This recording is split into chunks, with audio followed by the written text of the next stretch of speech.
fandaharana iray vatsy iray aina. Fandaharana iray vatsy iray aina.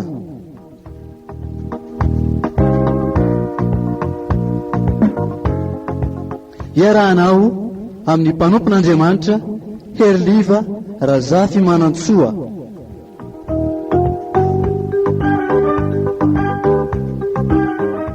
Isaky ny zoma amin'ny 4 ora sy fahefany ka hatramin'ny 5 ora sy fahefany eto amin'ny radio Vaovao Mahasoa.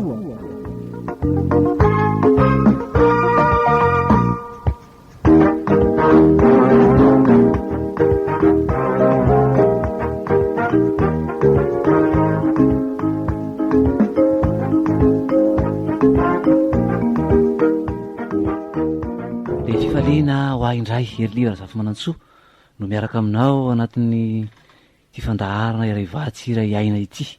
Misaotra ny tompontsika fa dia afaka anatanteraka izao indray ary de noho ny fahasoavany, noho ny fitiavany, noho ny famondrampony de afaka miaraka indray tsika androany. De faly miarabanao mianaran'ny tompo ny fiadanany sy ny famondrampony ane itoetra amintsika mandrakariva ary dia haharitra amintsika ihany koa izany fahasoavany sy ny fiadanany zany. Andeha hivavaka sika alohan'ny hanombohantsika izao fotoanantsika izao. Andriamanitra dia faly indray zahay satria mbola sitraka ao ny mbola ahafahanay mitafatafa nianatra indray zay rehetra entinay mba ho tsara hatrany miaraka aminao. Sitraka ao tompony hiadana ny tokantranonay, isin'ny fiarahamonina mirindra sy milamina ao anatin'ny ankonana ka de sitraka ao indray ny mbola anatanteranay anty fandaharany ity andinianay hatrany ny amin'ny izay fomba sy fitondrantenanay, toetra sy fihetsikay asehonay ny zanakay. De mangataka aminao ary zahay manatrefy feno an'izao fotoana izao ianao ary ny fanahinao masina ameno anay amangy ny foniny tsirairay avy aizany mamantatra sy mandray zay rehetra avy aminao. De mba ho voninahitra ao anery tompo ny fiainanay tsirairay avy ary ahita fifaliany zahay ao anatin'ny tokantranonay amin'ny fifandraisanay amin'ny zanakay. Misaotra indrindra tompo amin'ny anaranao Jesosy Kristy. Amen. De ary sika hiaraka amindrina raha mamonjy amin'ity ran'ity hoe ny fahasoavan'Andriamanitra.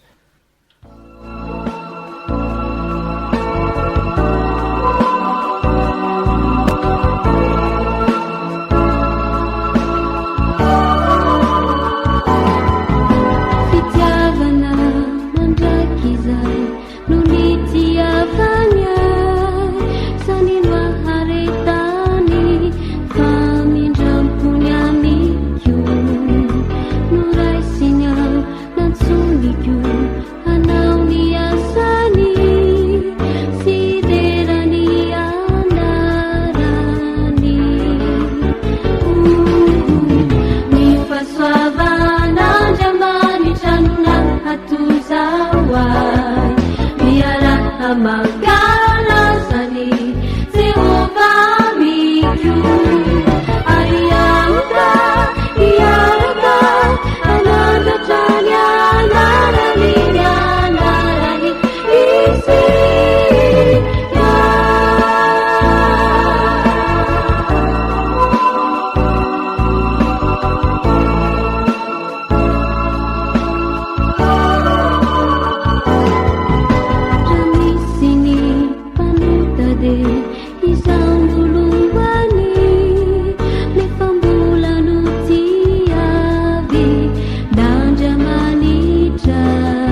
aloha sika dia efa nijery a amin'ny resaka hoe fomba fitaizana ihany, nijery fipetra folo samihafa tsika izay nentytsika mifanerasera amin'ny zanaka, hitaizana ny zanaka izany a mba ho an'Andriamanitra. Manabe sy mitaiza ny zanaka ho an'Andriamanitra dia nisy fipetra folo izay nijerevantsika.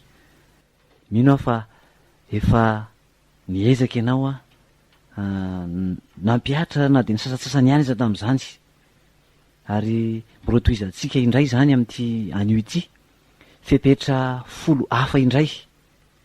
Tsy vita moramora mantsy zany fitaizana izany, ary tsika miara-mahita anatin'ny tokantrano any amin'ny fahasarotana zany fitaizana izany, ary tsy zay zavatra nojereny indray mandeha izay no hoe ampy afahantsika mitaiza ny zanakitsika, fa dia betsaka ny zavatra mbola irahantsika mifampizara, ary dia misy fipetra folo fanampiny indray reto a irahantsika mijery.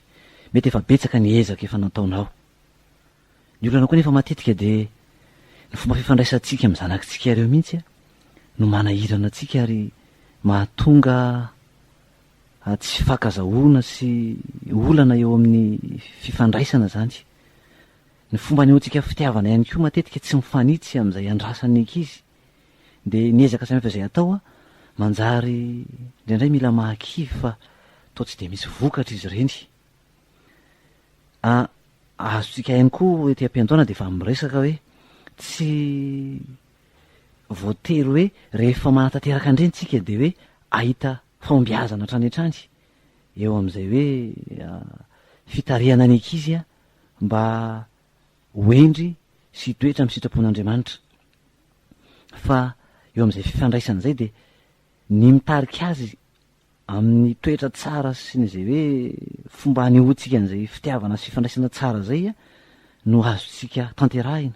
Fa tsy ny vokatra zany tsy hoe zato isan-jato dia tsy maintsy ahomby, satria tsy voatery mihitsy ny zavatra tsara omentsika azy, na ny fitaizana tsara omentsika azy, na zay rehetra everentsika hoe tanterahina mba hahatonga azy hoendry sy hitoetra amin'ny sitrapon'Andriamanitra dia tsy maintsy ho tanteraka avokoa.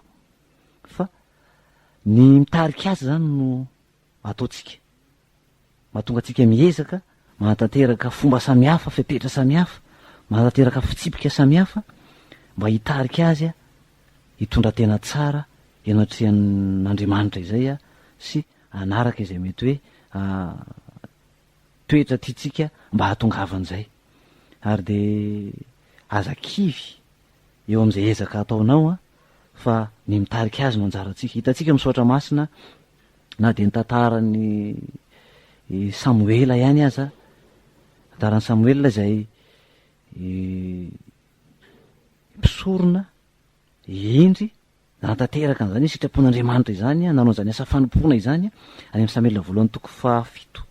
Nefa dia hitantsika ny toetrany zanany izay tena tsy nisy fiantraikany teo amin'ireo zanany zany toetrany sy ny finoany zany, fa toetra hafa mihitsy no nasehany zanany. Izay nentina mampahirezana antsika hoe tsy voatery na hoe tsy maintsy anaraka an'izay zavatra tiatsika hatongavana sy tiatsika hitarihana azy izy fa manana safidy izy eo anatrehan'izay. Dia mampahery antsika toy izy miezaka izay efa nataonao a, fa Andriamanitra ihany koa afaka mamangy azy amin'ny alalan'ny fanahiny mba hananany fahendrena sy hitoetra amin'ny sitrapon'Andriamanitra.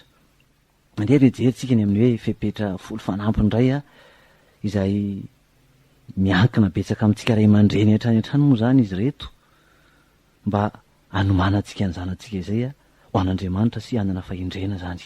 Fipetra voalohany indray zany dia izao hoe aoka ho faresen-dahatra ho anao, fa anjaranao ray aman-dreny, anjarantsika ray aman-dreny ny manomana ny zanakitsika ny amin'ny fiainana. Isika tokony hanana faresen-dahatra, fa anjarantsika ray aman-dreny no manomana ny zanakitsika amin'ny fiainany, fiainany amin'izao a sy ny fiainako aviny rehetra, indrindra ny amin'ny fiainany a aorinan'ny fahafatesana izany. Teo jerevantsika ny Timoty 2, Timoty 2:7, andininy 5 sy ny andininy 7. Vakitsika amin'ny anaran'ny Tompo. Fatry ny fony vaozazy ianao dia efa nahalala ny soratra masina izay nampahendry anao ho amin'ny famonjena amin'ny finoana izay eo amin'ny Kristy Jesosy. hitantsika am'izany fa manompoka any amin'ny fahazazany nefa nahalala soratra masina i Timoty. Izany hoe ny ray aman-dreniny zany, reniny sy ny renibeny moa no tena voalaza eto, de tena nampianatra azy ny am'izany hoe finoana izany, nitaiza azy. Zany hoe mila resy laharitsika fa anjarantsika ny manomana sy mamolavola ny zanakitsika ny amin'ny fiainany. Ary any amin'ny fahazazany zany de efa mila miomana ny am'izany tsika. Mila fahavononana sy faneritreretena eo amin'ny ray aman-dreny ny hanomana ny zanaka ho an'Andriamanitra. Efa resahako teo hoe mety efa nisy dingana efa niraisinao na rahanao nitanterahanao tamin'izay le fepetra folo nresahantsika teo aloha, ary de mino fa isy fiatraikany kelikely eo amin'ny fomba fifandraisanao amin'ny zanakao zany zavatra zany, fa tsika tsy mahazo kivy fa miezaka hatrany hatrany manatanteraka an'izy ireny mba hananantsika vokatra zany. Fa zavatra resahantsika zany eto de hoe mila fahavononana, mila resy laharitsika fa isika mihitsy no tompona raikitra voalohany ny amin'ny fanomanana no avy ny zanakitsika. Mitaky andraikitra mantsy zay rehefa avy eo, na eo amin'ny fomba fanatanterahana azy aza andreny fepetra samihafa ireny, satria misy dingana tsy maintsy arahana eo, misy zavatra tsy maintsy hiaretana eo. De raha ohatra ka tsy resy lahatra de manjary homora-kivy tsika ny an-dalana, fa hoe resy lahatra fa anjara tokoa ny manomana an'ity zanako ty, tsy anterako ny an'ny zavatra hafa na mpitaiza hafa fa voalohany indrindra izalo ny tompona andraikitra. Manana andraikitra samihafa tsy vitany olo tokana ny fitaizana any amin'ny ampianarana izy, any amin'ny tsekoly, any am-piangonana efa misy, fa tompona andraikitra voalohany de itsika ray aman-dreny. Deutéronomie toko 4:4 hatramin'ny 5 de milaza tsara mihitsy an'izany, na mandry ianao na n'aiza n'aiza zany alehanao de mila resana amin'ny zanako foana. Zany fitiavan'Andriamanitra sy ny didin'Andriamanitra izany. Fa izany no ataonge de mba anjakan'Andriamanitra, mba anjaka Jesosy Kristy am'izao fahavelomantsika zao ao anatin'ny zanakitsika. Zay mitarika atsika hiaraka hira amin'ny jeunesse mission am'ty hiran'ity hoe ô Jésus régnera.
Partage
fa tena anjaka tokoa Jesosy Kristy ao amin'natiny tokantranontsika ao anatytsika tsirairay avy.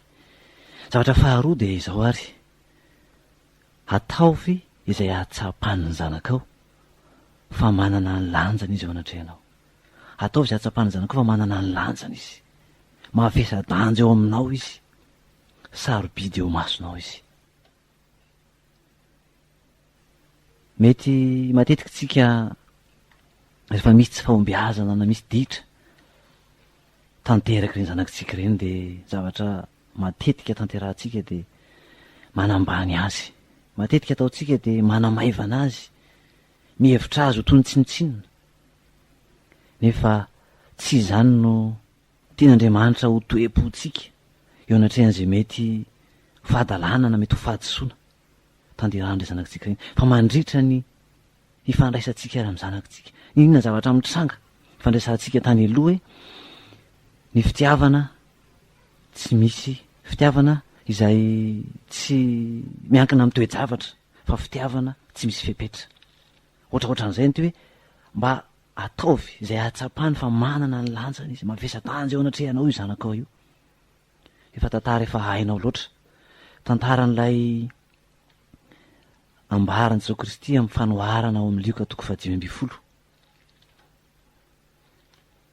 amin'ny 9:20 hatramin'ny 9:30. Tantaran'ilay zanak'andala na antsoina ihany koa hoe zaza-pandany na antsoina ihany koa hoe zaza-piodina. Tantara efa fantatsika loatra, tantaran'ity tovolahy anankiray izay naka ny anjara fananany, nangataka izany teo amin'ny rainy ary lasa nandany izany tamin'ny fomba samihafa, tamin'ny filibana, tamin'ny sitrapony rehetra. Ary rehefa tonga saina izy na tsy aro saina izy dia lasa niverina tany amin'ny rainy.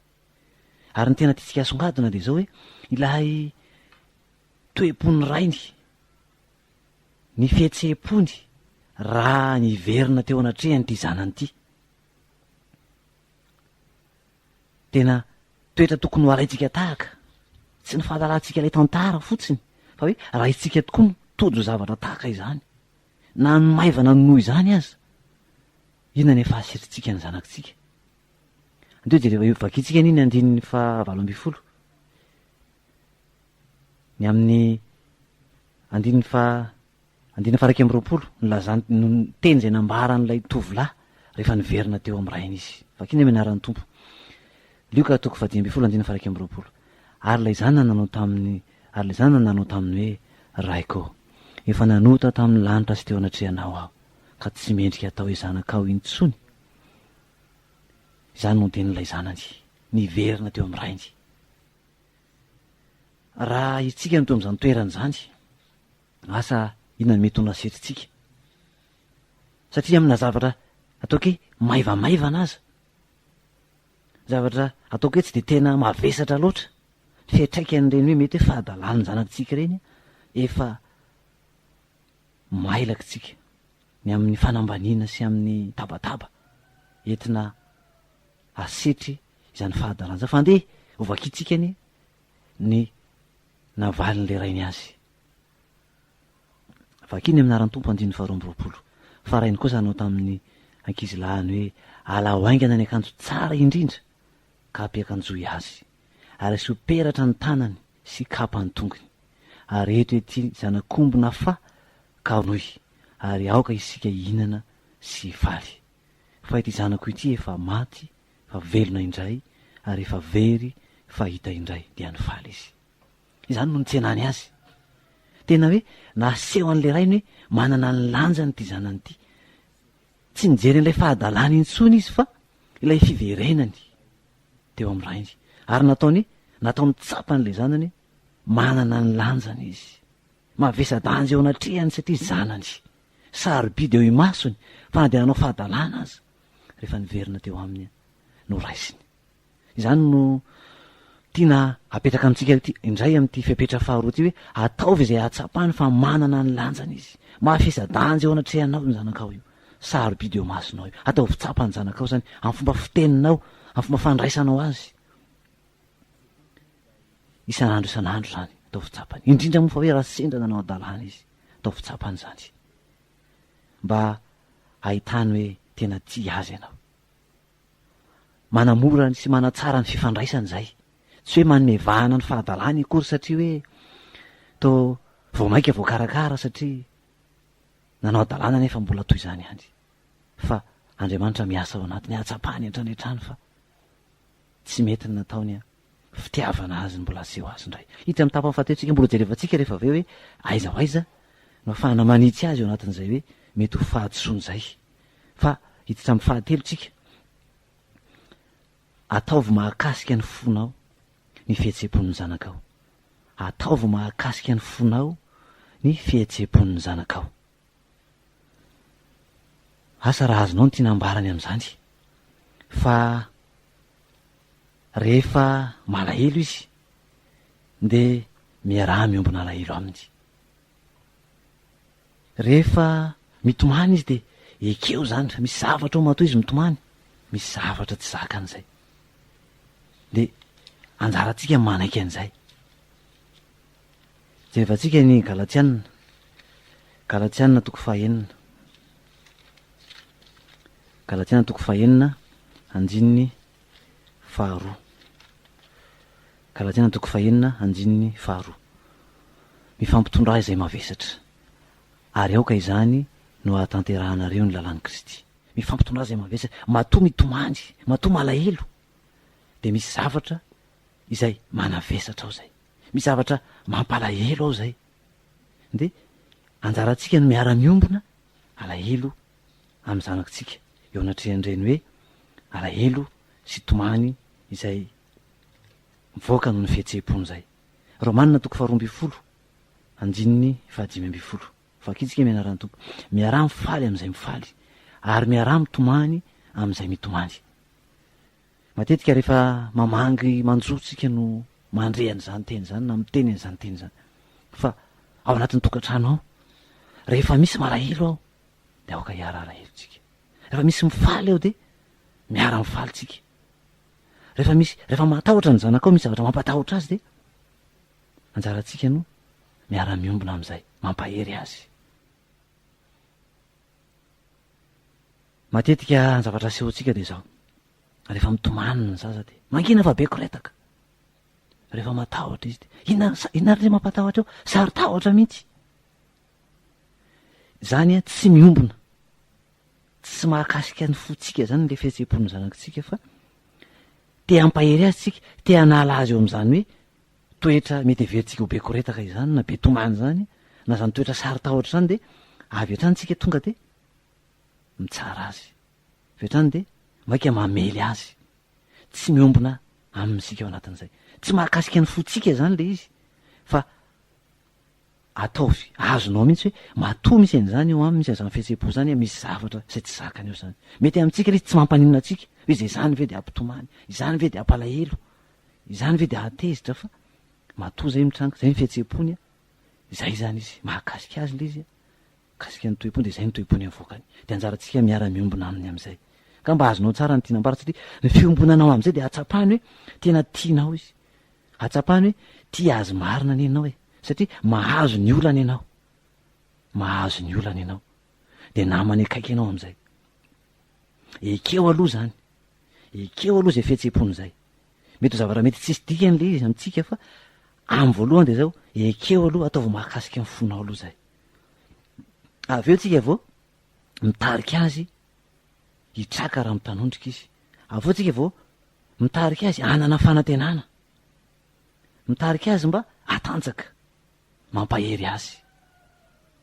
Moramora aminy kokoa no mandray an'izay fampaherezana na zay mety hoe teny atsika mampitraka azy na manome fanantenana azy na mampatanjaka azy, rehefa fatany aloha hoe azonao lay olany, azonao lay zavatra mampalahelo azy, fa raha avy hatrany de le tanjona no mamaky anao hoe ny alany amin'izany de ny tsara sy teniteny azy no ataonao de tsy handray an'izany izy, satria tsy mbola afaka akory anatin'ilay toe-po malahelo sy mitomany izy, ny anao efa ny anatsaoka an'izay sady no mamaky anao, fa asory anatin'izay izy loha rehefa azotsika mantsy ny olany de mora mandray am'izay izy a an'izay mety fitarena tytsika ho tanterany am'le tanjotsika hoe anala azy ao anatin'le tomany anala azy ao anatin'le tahotra anala azy ao anatin'lay tomany fa eo ampieritrretana an'izany de andetsika hiaraka amin'ny anjomara nosy vavaka am'ty hira mahafinaritra tondra ny loatentsy hoe Andriamanitra veno mandao.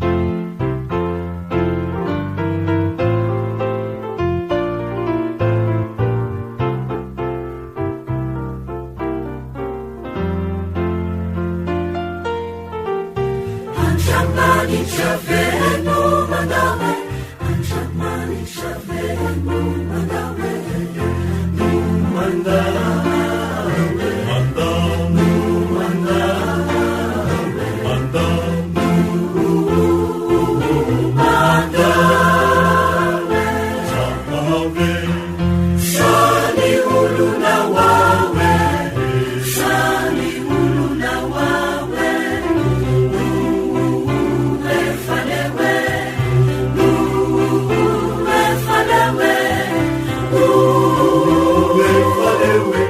Andriamanitra veno mandao, Andriamanitra veno mandao, ka tsy rofotsy intsony tsy mitady anao, ka tsy rofotsy intsony tsy mitady anao. Andriamanitra veno mandao, Andriamanitra veno mandao,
If I find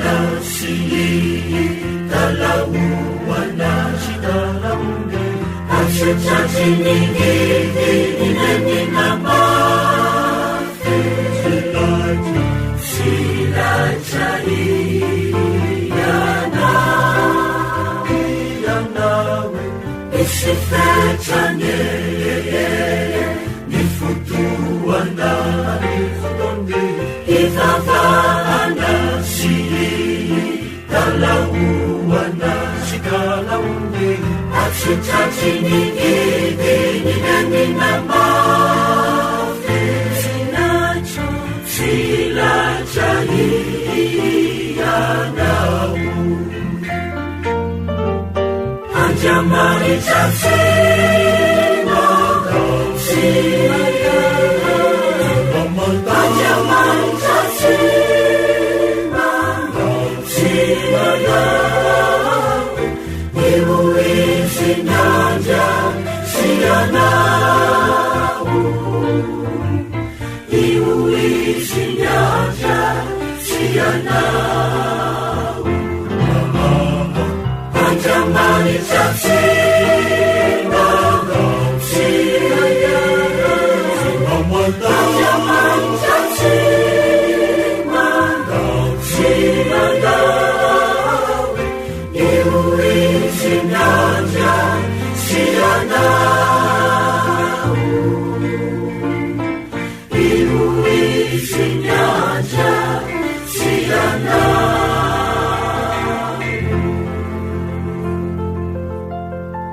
Fahefatsika izao rehefa avy ny haino an'izay hira mahafinaritra izay mety izay fona raha diso amin'ny zanakao ianao mety izay fona raha diso tamin'ny zanakao ianao indrindra raha nampalahelo ny zanakao ilay nataonao mety izay fona toetratsika matetika mihevitra hoe tsy tokony fona satria lehibe hoe mety ampiena ny lanjantsika natria ny zanakitsika izany tsy mahariny zany maika mampifanakaiky ampo amintsika sy ny zanakitsika ny fitezantsika hifona satria fantany eo anatin'izay hoe nanaiky fa diso hidada na ineny ary de ny fona moramora aminy koa amin'izay no mandray hoe rehefa diso zany de mila mifona fa raha tsapantsika fa diso nefa tsy ny fona de terentsika hifona de manjary ohatrany manao tsika hoe zay teneniko anao ihany ny tanterao fa zay ataoko aza atao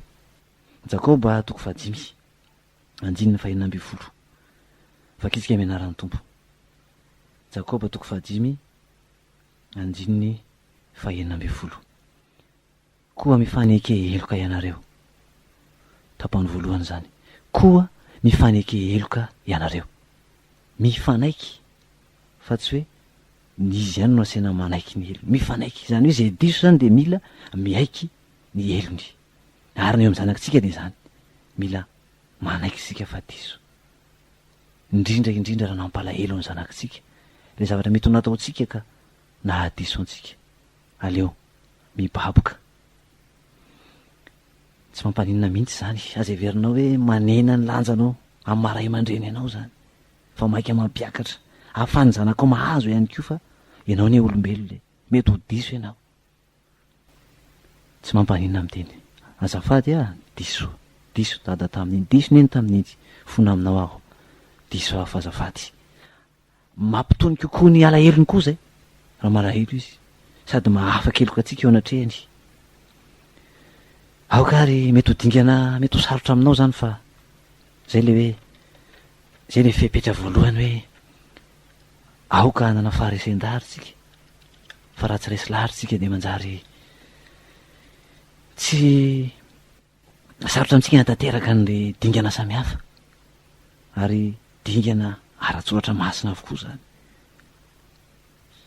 araka ny sitrapon'Andriamanitra andresantsika zany fa tsy araka ny fisainan'olombelona ka hampatahotra atsika natateraka azy fa zany ny teny tompo hoe mifanekeloka ianareo koa mifanekeloka ianareo fahadimy de zao nijereo ny sehatra manavanana ny tsirairay avy amin'ny zanakao jereo ny sehatra mampiavaka ny tsirairay avy amin'ny zanakao misy sehatra samihafa na eo amin'ny talenta zany de jereo reny tohano izy ampio izy ampaherezo izy mba hivelatra ny amin'izany talentany zany ary hivelatra ny am'izany izy.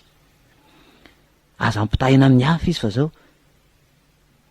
samy manana averintsika hatrany an-trano hoe manokana eo anatrehan'Andriamanitra ny olona tsirairay. Nataon'Andriamanitra samy manana ny maizy azy ny tsirairay, ary eo am'izay maizy azy zay no anjarantsika ny mijery an'izay ary mampivelatra azy, manampy azy mba hivelarany zay maizy azy zay. Fa aza ampitahina amin'ny hafa izy, aza terena anao zay zavatra tsy mifanaraka am'izay andrenin'ny saina izy, fa zay zavatra andrenin'ny saina no mampivelatra azy, satria izay no nanaovan'Andriamanitra azy. Jereo zay sehatra zay manavanana sy mampiavaka azy zay, mba hirezo izy, toano izy, atoseho izy mba hivelatra eo am'izay talenta ananan'izay. Petera voalohany toko fa efatra, Petera voalohany toko fa efatra andininy 10. Vakitsika mianaran'ny tompo.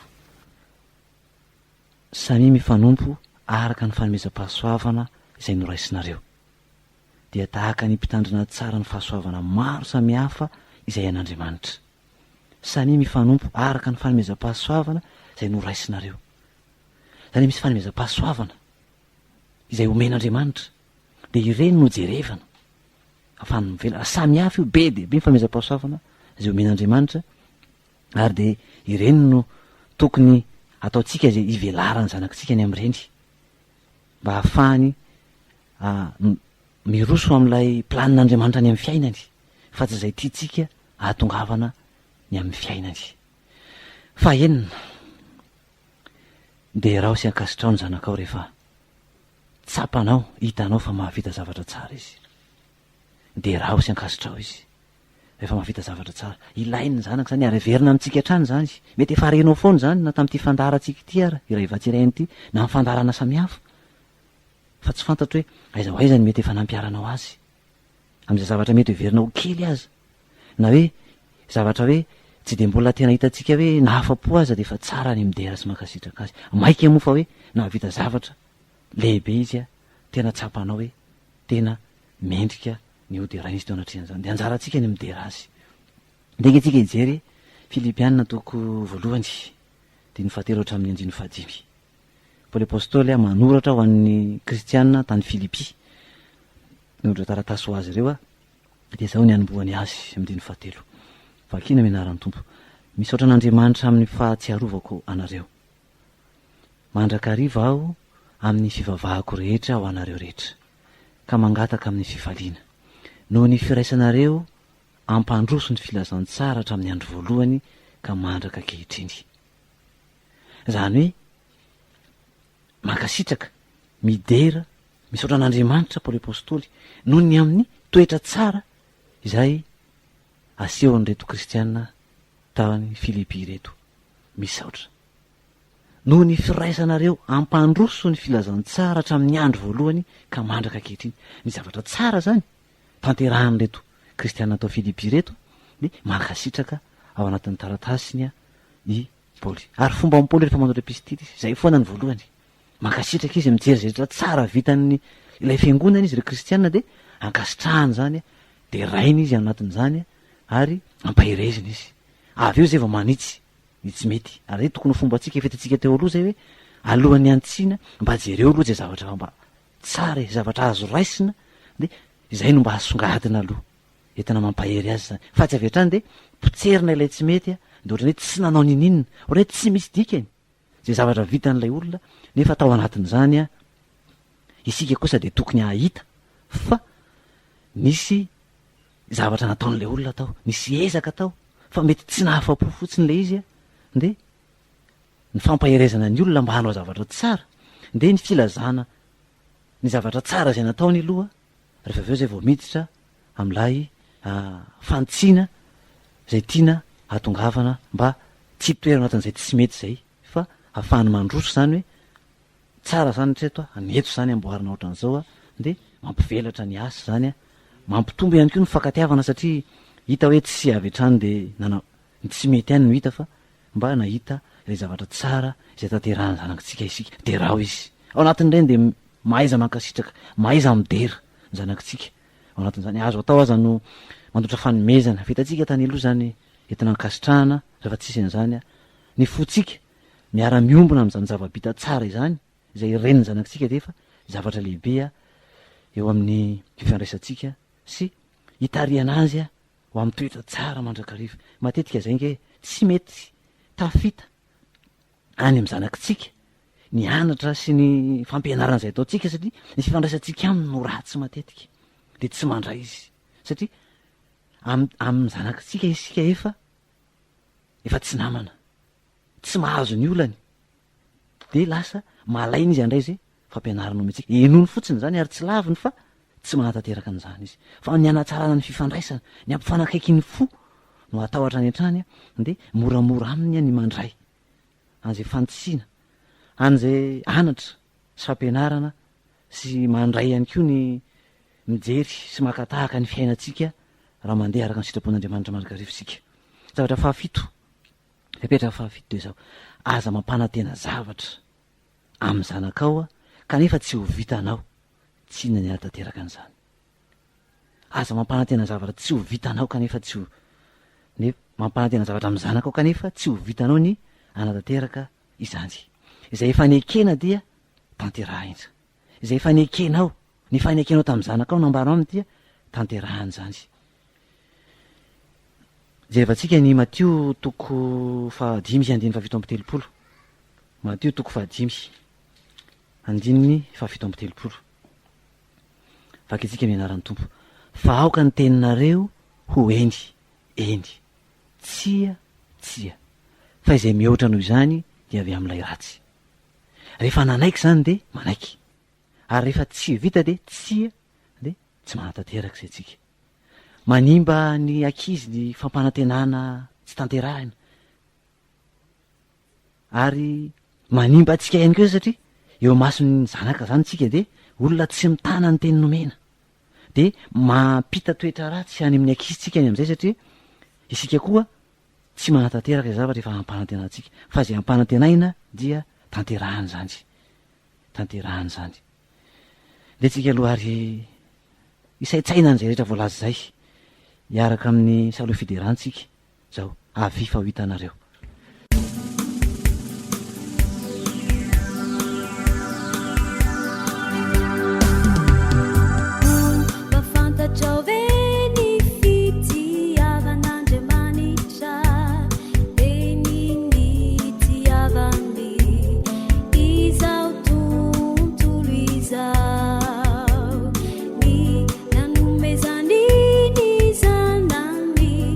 Tukana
antsika izao fepetra fahavalo mba hahafahany mivelatra sy mampivelatra ny maha izy azy dia ampandraiso anjara amin'ny resaka hanatsarana ny fiainana ao anatin'ny tokantrano izy amin'izay mety ho dinidinika zany fanaovana anatin'ny tokantrano na mety ho fanirian'ny fianakaviana dia itsika no mijery hoe izy amin'reto no ahafahany ty zanako ty mandray anjara na ny kely zany na ny lehibe zany tsara ny mampandray anjara azy mba hahafahany mampivelatra ny maha izy azy indrindra hoe miditra ao anatin'ny fahatanorana izy dia tsara ny ampandraisana anjara azy ao anatin'ireny resaka sy dinika sy entina hanatsarana fiainan'ny fianakaviana ireny fetantsika tamin'ny hery mikasika an'izay hoe tsara ny mba mijery fotoana iarahana fampidinika fa zay tsara ny mampandray anjara azy eto zany dia asongatsika mihitsy hoe aleo ampandraisana anjara amin'ireny izy a mba hahafahany mivelatra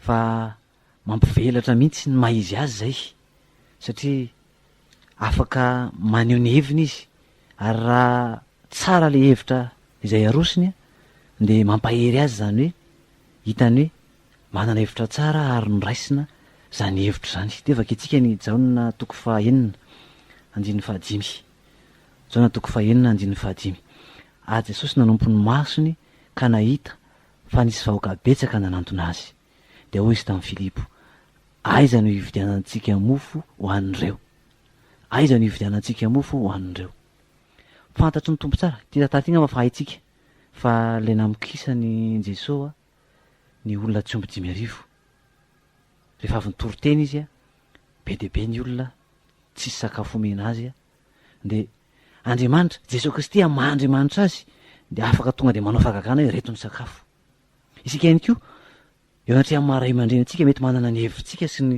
izay verintsika hanatsarana ny zavatra ny hevitra samihafa dia afaka tonga dia amintsika izao ny atao kanefa atsika amin'ny fomba ny tompo eto fa nanontany aloha izy any Filipo hoe aiza no hividianantsika mofo ho an'ireo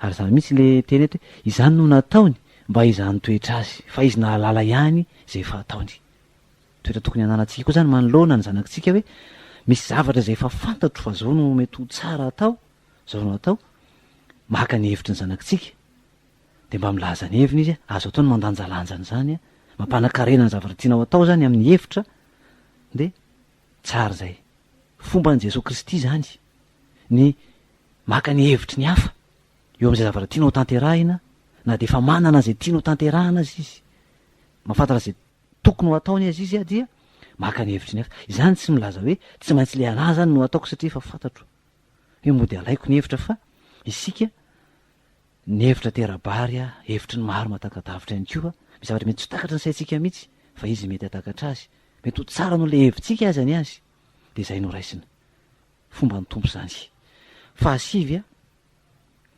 miara mivavaka sy miaraka mandinika soatra masina isan'andro miara mivavaka sy miara mandinika soatra masina amin'ny zanakao isan'andro Timoty voalohany toko fahatelo andin'ny 5:10 Timoty voalohany toko fahatelo Timoty faharoa azafady Timoty faharoa toko fahatelo andin'ny 4:10 azafady fa ianareo kosa dia mahareta amin'izay zavatra ny anaranao sy nampiononanao satria fantatrao izay nampianatra anao izany fahatry ny fony vaozazy anao dia efa nahalala ny soratra masina izay nampahendry anao amin'ny famonjena amin'ny finoana izay eo amin'ny Kristy Jesosy efa nampiasaika teo alohany io andiny soratra masina io fa eto izy mbola azo ampiasaina ihany satria zao matohatry ny fony vaozazy dia efa nahalala soratra masina i Timoty dia efa nampianarina soratra masina hatrany amin'ny fahazazana izy azo apetraka fotsiny any amin'ny sekolelady na any amin'ny katesisy ny fampianarana soratra masina fa anjaratsika eo an-trano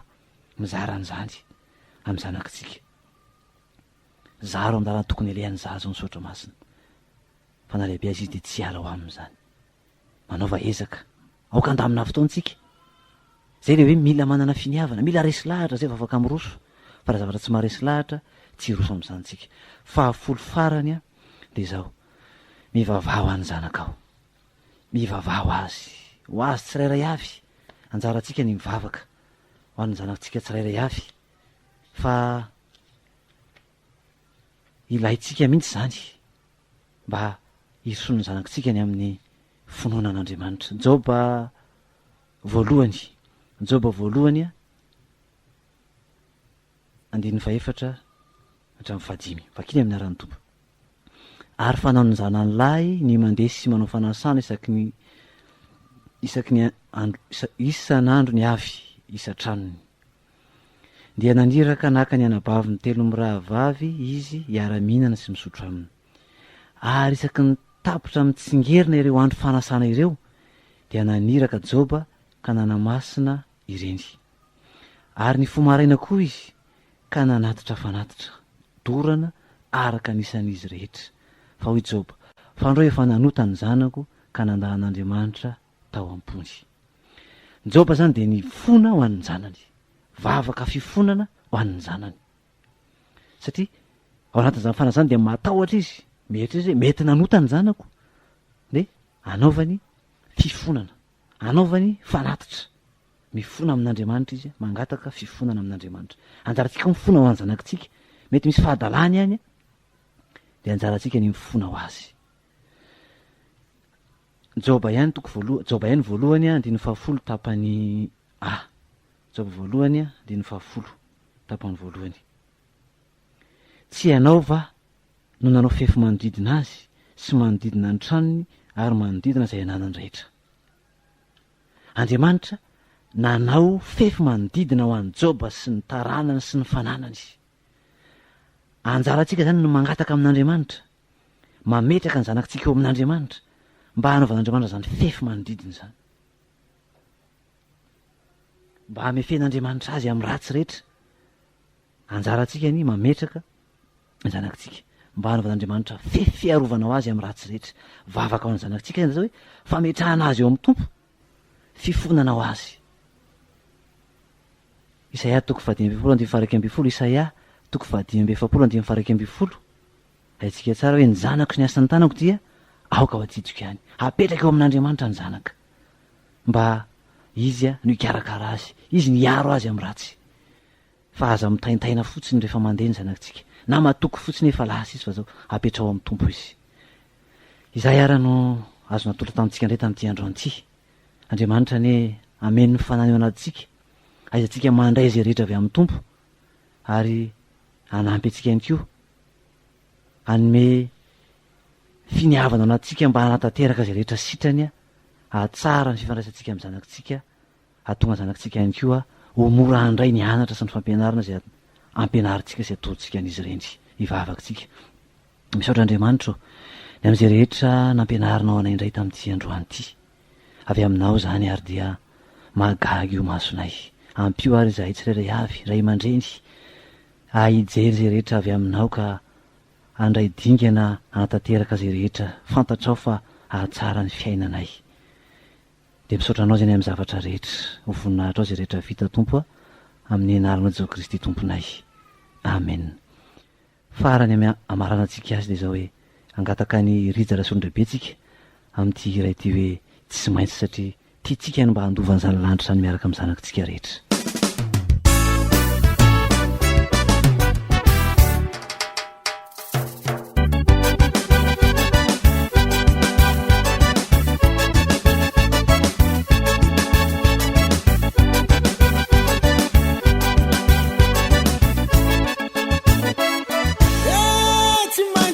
Smile to our channel, right?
tsy maintsy oatrano nraiko fa efa lasa tateraka mansaiko taloky ny hoaviny atiata fa ny tena izy efa miandratsika ny an-danitra tsy maintsy oatrano nraiko fa efa lasa tateraka mansaiko taloky ny hoaviny atiata fa ny tena izy efa miandratsika ny an-danitra fa ny tena izy efa miandratsika ny an-danitra fa ny tena izy efa miandratsika ny an-danitra fa ny tena izy efa miandratsika ny an-danitra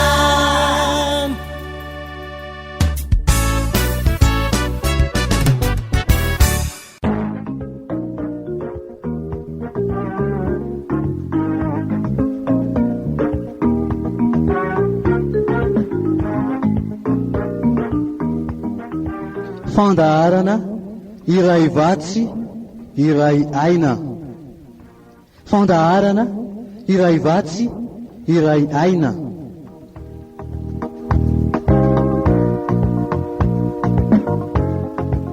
iarahanao amin'ny mpanompon'Andriamanitra Herliva Razafy Manantsoa